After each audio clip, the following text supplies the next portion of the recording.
नमस्कार दोस्तों, जय श्री महाकाल। क्यों बोलते हैं नंदी जी के कान में सभी लोग अपनी मनोकामना। शिव मंदिर में लोग शिवलिंग के दर्शन और पूजा करने के बाद वहां शिव जी के सामने विराजित भगवान नंदी की मूर्ति के दर्शन कर उनकी पूजा करते हैं और अंत में उनके कान में अपनी मनोकामना बोलते हैं। कहते हैं कि शिव जी अधिकतर समय तपस्या में लीन रहते हैं। उनकी तपस्या में विघ्न न पड़े इसलिए नंदी जी हमेशा उनकी सेवा में तैनात रहते हैं। जो भी भक्त भगवान शिव के पास अपनी समस्या लेकर आता है, नंदी उन्हें वहीं रोक लेते हैं।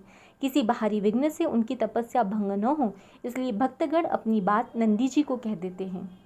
नंदी जी से कही गई बात शिव जी तक पहुंच जाती है, इसलिए मंदिरों में नंदी जी के कान में अपनी मनोकामना कहे जाने का प्रचलन है।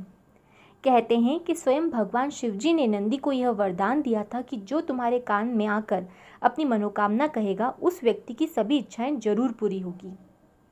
नंदी के कान में भी अपनी समस्या या मनोकामना कहने के कुछ नियम हैं और उनका पालन करना अति आवश्यक होता है।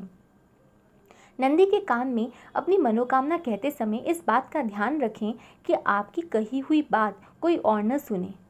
अपनी बात इतनी धीमी कहें कि आपके पास खड़े व्यक्ति को भी उस बात का पता न लगे। नंदी के कान में अपनी बात कहते समय अपने होठों को अपने दोनों हाथों से ढक लें, ताकि कोई अन्य व्यक्ति उस बात को कहते हुए आपको न देखे। नंदी के कान में कभी भी किसी दूसरे की बुराई, दूसरे व्यक्ति का बुरा करने की बात न कहें, वरना शिव जी के क्रोध का भागी बनना पड़ेगा। नंदी के कान में अपनी मनोकामना कहने से पूर्व नंदी का पूजन करें और मनोकामना कहने के बाद नंदी के समीप कुछ भेंट अवश्य रखें। यह भेंट धन या फलों के रूप में हो सकती है। अपनी बात नंदी के किसी भी कान में कही जा सकती है, लेकिन बाएं कान में कहने का अधिक महत्व है।